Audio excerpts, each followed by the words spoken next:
నమస్తే raptors. So current affairs అంటే ఇంకా ఎలా ప్రిపేర్ అవ్వాలి, ఏం ప్రిపేర్ అవ్వాలి, ఏమైనా డైలమాస్ ఉన్నాయా? అవి ఏమొద్దు, ఒక 15 నిమిషాలు ఈ క్లాస్ను సోది లేకుండా టాపిక్ ఏందో అవి మాత్రం మాట్లాడుకుందాం, ఓకేనా? సో ఫస్ట్ ఇక్కడ నేను మీకు ఒక థింగ్ చెప్పాలి, అదేంటంటే కరింపుల వైల్డ్ లైఫ్ శాంక్చురీ. ఇక్కడ మీరు చూడండి, నేను మాట్లాడుతున్న టాపిక్ ఏంటి? కరింపుల, ఓకేనా? Karimpula wild life sanctuary. చూడండి, wild life sanctuary, national park, Ramsar site, biosphere reserves, bio hotspots, elephant reserves, ఇట్లాంటి టర్మినాలజీ మీకు ఎక్కడ కనబడుతుంది? జాగ్రఫీ అనే సబ్జెక్ట్లో కనబడుతుంది, అవునా కాదా? సరే, ఈ జాగ్రఫీ అనే సబ్జెక్ట్లో కనబడుతుంది. మరి ఇవన్నీ ఒకే రోజులో గుర్తుపెట్టుకోవడం మీకు పాసిబులేనా? ఇప్పుడు నేషనల్ పార్క్స్ ఉన్నాయి, ఇవి ఒక 107 ఉంటాయి. రామ్సర్ సైట్స్ ఇవి ఒక 98 ఉంటాయి. బయోస్పియర్ హాట్స్పాట్స్ ఇవి ఒక 18 ఉంటాయి. సరే, బయోస్పియర్ హాట్స్పాట్స్ 4 ఉంటాయి, బయోస్పియర్ రిజర్వ్స్ 18 ఉంటాయి, ఎలిఫెంట్ రిజర్వ్స్ ఒక 33 ఉంటాయి, వైల్డ్ లైఫ్ శాంక్చురీస్ ఒక 570+ ఉంటాయి. ఇవన్నీ ఒక్కరోజు గుర్తుపెట్టుకోవడం పాసిబులేనా? కాదు కదా. మరి అవి పాసిబుల్ ఎప్పుడైతే అంటే రోజు కొంచెం నేర్చుకోండి, పాసిబుల్ అవుతుంది. ఈ టాపిక్ ఏంటంటే జాగ్రఫీ రిలేటెడ్. ఇప్పుడు కరింపుల వైల్డ్ లైఫ్ శాంక్చురీ న్యూస్లో ఎందుకు ఉందంటే ఆ ప్లేస్లో ఉన్న యానిమల్స్ మొత్తాన్ని లెక్కించడం జరిగింది. ఈ కాంటెక్స్ట్లో ఇప్పుడు న్యూస్లోకి వచ్చింది, ఓకేనా? అందుకే టాపిక్ స్టార్టింగ్లో ఇక్కడ మీకు ఒక డయాగ్రామ్ పెట్టడం జరిగింది. ఈ డయాగ్రామ్ దేన్ని రిఫర్ చేస్తుందంటే, సో చూడండి, ఇదంతా మనకి ఏ స్టేట్ అండి? ఇదంతా మనకి కేరళ స్టేటా కాదా? ఈ కేరళ స్టేట్నే మళ్ళీ మీకు పక్కన ఈ ఇమేజ్తో తీసుకొచ్చా, ఓకేనా? కేరళ స్టేట్లో మనకి ఇక్కడ ఈ ప్లేస్లో కనబడుతుందండి, దీని పేరేంటి? Karimpuzha wild life sanctuary. First of all ఇది మనకి లొకేట్ అవుతున్న ఆ జిల్లా పేరేంటి? ఆ జిల్లా పేరు మలప్పురం జిల్లా, ఓకేనా? మలప్పురం జిల్లాలో మనకు కనబడుతుంది. ఇది మేజర్గా మనకి ఏ ప్లేస్లో లొకేట్ అయింది సార్ అంటే, సో ఇప్పుడు ఇదే ప్లేస్ని నేను ఇక్కడ మీకు చూపిస్తున్నా, అదే ప్లేస్ని నేను ఇక్కడ చూపిస్తున్నా. చూడండి, ఇదే ప్లేస్ని నేను తీసుకొచ్చి ఇక్కడ పెడుతుంటే ఇది ఈ ప్లేస్లో లొకేట్ అయింది, ఓకేనా? కేరళలో మీరు చూసుకుంటే దీని పక్కనే మనకి సైలెంట్ వ్యాలీ నేషనల్ పార్క్, దీని పక్కన మనకి తమిళనాడు, ఈ తమిళనాడులో ఇక్కడ కనబడుతుంది ఇంకో నేషనల్ పార్క్ ఏంటంటే ముకుర్తి నేషనల్ పార్క్. ఏం national park? Mukurthi national park. తమిళనాడులో ఇది ముకుర్తి నేషనల్ పార్క్. చూడండి, మీకు బార్డర్స్ ఒకసారి క్లారిటీగా గమనించండి, అవునా కాదా? ఇగో ఇది మనకి కేరళ, ఇది తమిళనాడులో మనకి ఇది ముకుర్తి నేషనల్ పార్క్లో, అదే కేరళలో ఇది సైలెంట్ వ్యాలీ నేషనల్ పార్క్. ఈ మధ్యలో మనకు కనబడుతుంది. అండ్ అఫ్ కోర్స్ ఈ రీజియన్ మొత్తాన్ని మనం ఏమని పిలుస్తాం, ఓకేనా? ఈ రీజియన్ మొత్తాన్ని మనం నీలగిరి బయోస్పియర్ రిజర్వ్స్ అని పేరుతో పిలవట్లేదా? అవును కదా. ఈ నీలగిరి బయోస్పియర్ రిజర్వ్స్లో ఇది వెస్ట్ పార్ట్లో, ఎందుకంటే దీని ఇప్పుడు నేను మధ్యలో కట్ చేస్తే ఈ పార్ట్ మొత్తం నాకు ఏమవుతుంది? East part. ఈ పార్ట్ మొత్తం ఏమవుతుంది? West part. ఈ వెస్ట్ పార్ట్లో ఇది ఇక్కడ సెటిల్ అయిపోయింది అన్నట్లుగా, ఓకేనా? సో వెస్ట్ పార్ట్లో మనకు సెటిల్ అయిపోయింది, మలప్పురం జిల్లాలో కనబడుతుంది. ఇది కరింపుల.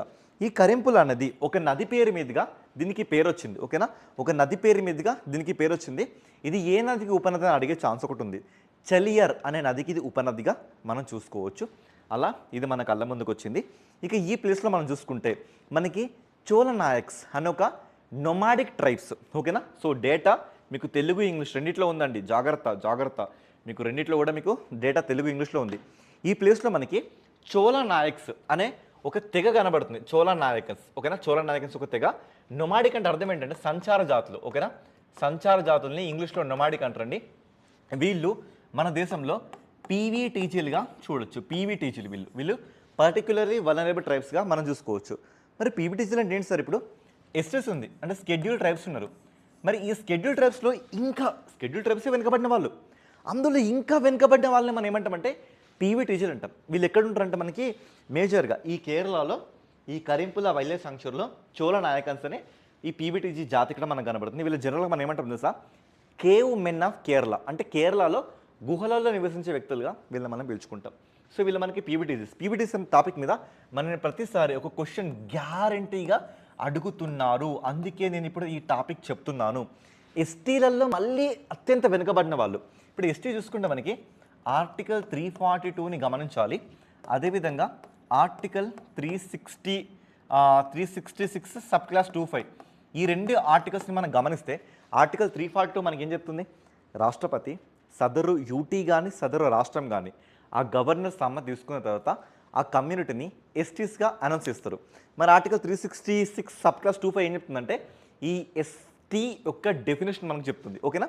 సరే, ఇందులో మళ్ళీ వెనుకబడిన వాళ్ళని మనం ఏమంటున్నాం అంటే పీవీటీజీలుగా మనం పిలుచుకుంటున్నాం. అసలు పీవీటీజీ అంటే అర్థం ఏంటంటే పర్టిక్యులర్లీ వల్నరబుల్ ట్రైబల్ గ్రూప్స్గా మనం పిలుచుకుంటున్నాం.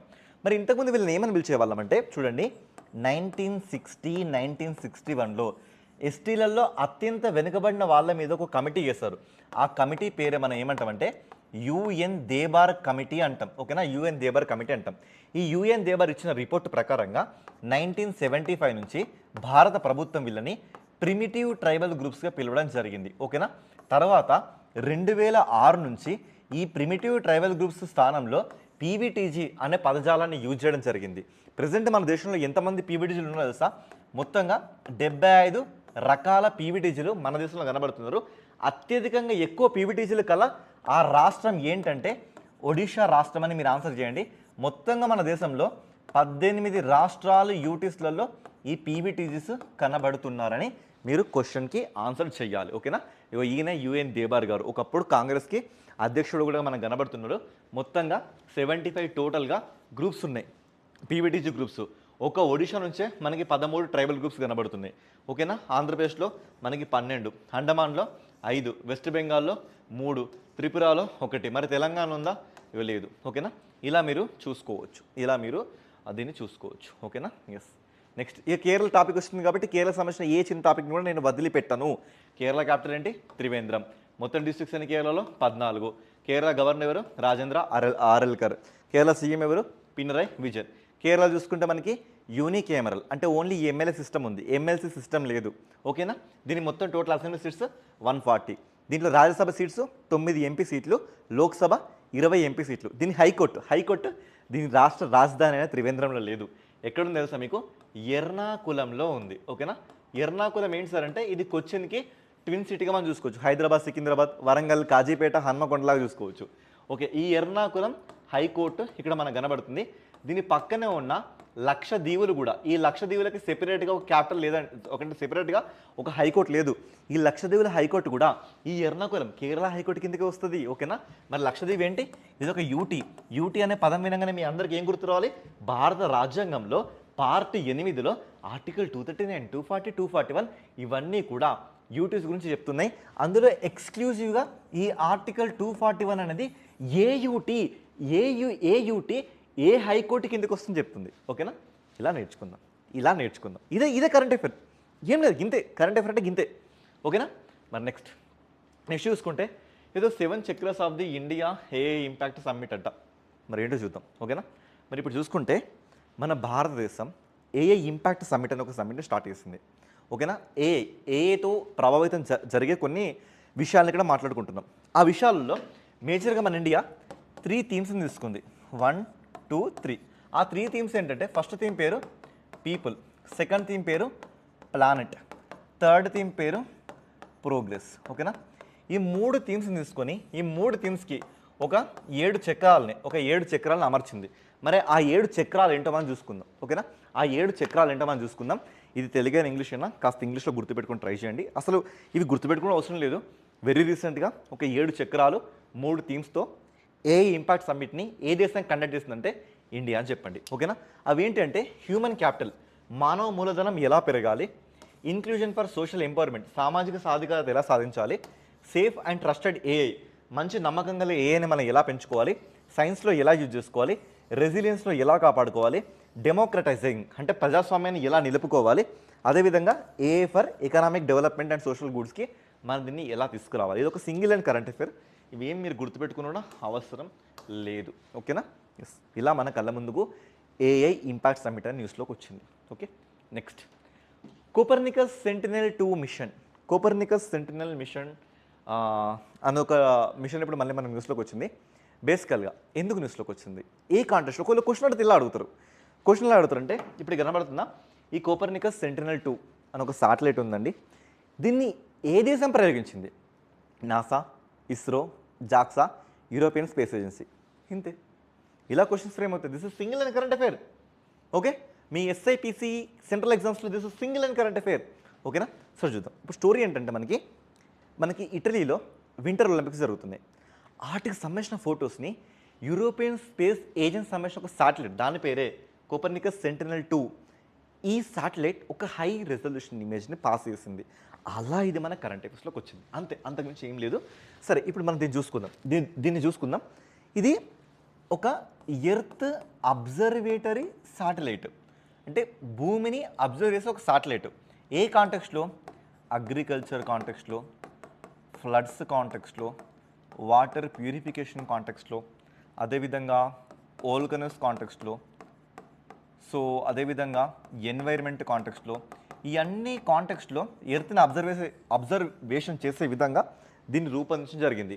ఇలాంటి ఎర్త్ అబ్జర్వేటర్ సాటిలైట్స్ అన్ని మనకి లియో అంటే లో ఎర్త్ ఆర్బిటాల్ రేంజ్లో కనబడితే సుమారుగా ఒక 150 కిలోమీటర్స్ హైట్లో ఇవి మనకి భూమి చుట్టూ రొటేట్ అవుతూ ఉంటాయి.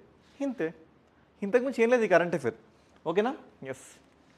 నెక్స్ట్ మనం చూసుకుంటే లియోదెమిస్ కేరళెన్సిస్, ఇది ఒక స్పీషిస్. చూడండి, స్పీషిస్ అంటే తెలుగులో జాతులు.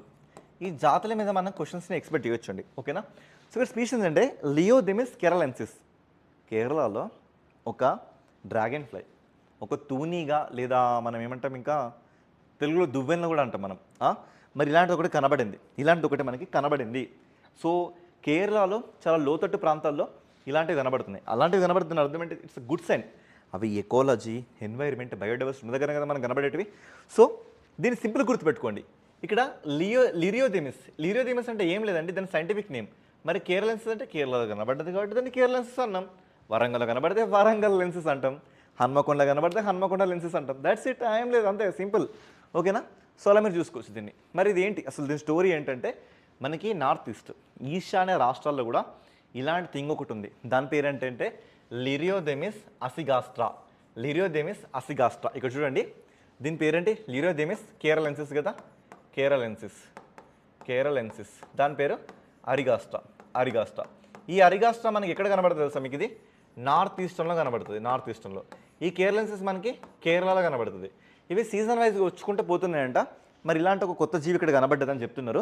ఇక దీని పొట్ట చూసుకుంటే చాలా లోపలికి ఉంది. దీని టేల్ మనకి ఎరుపు రంగులో కనబడుతుంది. ఇలాంటి కొన్ని ఫీచర్స్ ఉన్నాయి. ఇది సుమారుగా పెరిగితే ఒక 3 సెంటీమీటర్స్ వరకు పెరుగుతుందని ఈ స్టోరీ చెప్తుంది. వెరీ రీసెంట్గా మనకి లిరియోదెమిస్ కేరళెన్సిస్ అని ఒకటి కొత్త జాతి కనబడింది. అది ఏంటి అంటే మీరు ఒక డ్రాగన్ ఫ్లై అని చెప్పండి. మరి ఎక్కడ కనబడిందంటే కేరళలో అని చెప్పండి. మరి లిరియోదెమిస్ అరిగాస్ట్రా అనేది మనకి ఎక్కడ కనబడిందంటే నార్త్ ఈస్ట్, ఈశాన్య రాష్ట్రాల్లో కనబడిందని చెప్పండి. ఓకేనా? ఇంతకు మించి ఒక్క పాయింట్ కూడా మీరు ముందుకు వెళ్ళకండి. Okay, done. నెక్స్ట్ చూసుకుంటే సవాల్కోట్ హైడ్రో ఎలక్ట్రిక్ ప్రాజెక్ట్. ఓకేనా?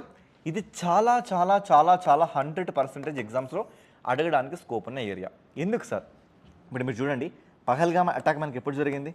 2025 ఏప్రిల్ 23న అమాయకులైన మన భారతీయుల్ని, ఆ మూర్ఖులు, ఆ ఎదవలు, ఆ టెర్రరిస్టులు బైసరన్ వ్యాలీ పహల్గామ్లో మనని అత్యంత క్రూరంగా చంపడం జరిగింది.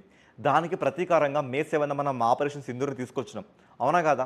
సరే, దాని ప్రకారంగా అప్పుడు ఇండియా ఏమని చెప్పింది తెలుసా? ఇండస్ వాటర్ ట్రీటీనా, అది అసలు ఇంకా బతికుందా, ఆ ఇండస్ వాటర్ ట్రీటీ ఇంకా ఉందా అని ఆ ఇండస్ వాటర్ ట్రీటీని మనం రీవర్క్ చేసుకుందాం. మరి ఇండస్ వాటర్ ట్రీటీ ఎప్పుడు జరిగింది మనకి?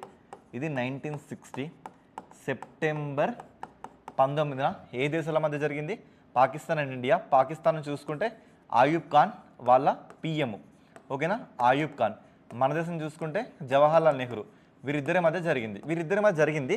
మరి మధ్యవర్తిత్వంగా ఎవరున్నారంటే ఇక్కడ వరల్డ్ బ్యాంక్ మెయింటైన్ చేసింది మధ్యవర్తిత్వాన్ని. ఓకేనా? ఈ వరల్డ్ బ్యాంక్ మెయింటైన్ చేసింది. ఇక్కడ ఏంటంటే 100% సింధు జలాల్ని 80% పాకిస్తాన్కి ఇవ్వాలంట, 20% ఇండియాకి ఇవ్వాలంట. మరి దాని లెక్కనైనా మరి చూసుకుంటే ఇప్పుడు మనకి సింధు ఎట్లా ఫ్లో అవుతుంది? సింధు నది, ఇది జీలం నది, ఇది చీనాబ్ నది, తర్వాత ఇది రావి నది, ఇది బియాస్ నది, ఇది సట్లెజ్ నది. ఈ నదులన్నీ వెళ్ళి మనకి సింధులో కలిసిపోతాయి కదా. దీన్ని మనకి ఈస్టర్న్ రివర్స్, వెస్టర్న్ రివర్స్గా డివైడ్ చేస్తారు. ఇలా ఈస్టర్న్ రివర్స్ చూసుకుంటే మనకు ఓన్లీ సట్లెజ్, ఈ బియాస్ల మీద అధికారం ఉంటుంది. మరి మిగతా అధికారాలు మొత్తం కూడా ఇవన్నీ కూడా మనకి పాకిస్తాన్కి వెళ్ళిపోతాయంట. మరి అలా పాకిస్తాన్కి వెళ్ళిపోయిన అధికారాలు, మరి వెళ్ళిపోయిన ఈ అధికారాలను మొత్తాన్ని ఇప్పుడు క్యాన్సిల్ చేసేసి మన దేశం ఏమంటుందంటే ఇండస్ వాటర్ ట్రీటీ లేదు, ఇంకేం లేదు, అవన్నీ క్యాన్సల్, ఇప్పుడు మేము ఏం చెప్తే అదే అని ఇక్కడున్న ఈ చీనాబ్ నది మీద, ఓకేనా, ఈ చీనాబ్ నది మీద ఒక జల విద్యుత్ ప్రాజెక్ట్ని మనకి కన్స్ట్రక్ట్ చేస్తుంది. దాని పేరే సవాల్కోట్ జల విద్యుత్ ప్రాజెక్టు. ఈ సవాల్కోట్ అనేది, ఓకేనా, ఇది ఏ నది మీద ఉందని మనం ఫస్ట్ క్వశ్చన్ అడుగుతారు. మన చీనాబ్ నది మీద ఉంది. చీనాబ్ నదిని మనం పురాతన కాలంలో అసికిని నది అనే పేరుతో పిలుచుకుంటాం. ఓకేనా, ఈ చీనాబ్ నది మీద ఇది మనకి లొకేట్ అయింది కదా, ఇదే చీనాబ్ నది మీద ఇంకేమైనా ఫేమస్ ప్రాజెక్టులు ఉన్నాయంటే అఫ్కోర్స్ ఉన్నాయండి. ఒక ప్రాజెక్ట్ వచ్చేసి సలాల్ ప్రాజెక్టు, రెండో ప్రాజెక్ట్ వచ్చేసి దుల్హస్తి ప్రాజెక్టు. ఏ ప్రాజెక్టు? దుల్హస్తి ప్రాజెక్టు. ఓకేనా? దుల్హస్తి ప్రాజెక్టు, సలాల్ ప్రాజెక్టు, ఈ రెండు కూడా మనకి చీనాబ్ నది మీద కనబడుతున్నాయి. అండ్ దాంతోపాటుగా మీరు ఇప్పుడు సవాల్ కోట్ ప్రాజెక్ట్ని కూడా ఇక్కడ మీరు యాడ్ చేసుకోండి. ఓకేనా? ఇది కూడా ఇక్కడ మనకు వచ్చింది. ఇక ఈ దెబ్బతో పాకిస్తాన్ కరువు కాటకోల్లోకి వెళ్ళడం కామన్ డన్. వాళ్ళ పని అయిపోయింది. మొత్తం ఎంత అంటే 1856 మెగావాట్లో దీన్ని మనం తీర్చిదిద్దుతున్నాం. దీని హైట్ చూసుకోండి, 192 మీటర్స్ అంత పెద్ద హైట్లో మనం వాటర్ని ఇప్పుడు ఆపబోతున్నాం. ఇలా పాకిస్తాన్ పని అయిపోయింది ఇండియా చేతిలో. ఓకేనా? ఇది గాయస్ ఈరోజు కరెంట్ అఫైర్స్. ఇంతకంటే మోర్ డీటెయిల్తో మళ్ళీ నెక్స్ట్ సెషన్లో మీ ముందుకు వస్తా. This is your Shravan sir. Thank you so much.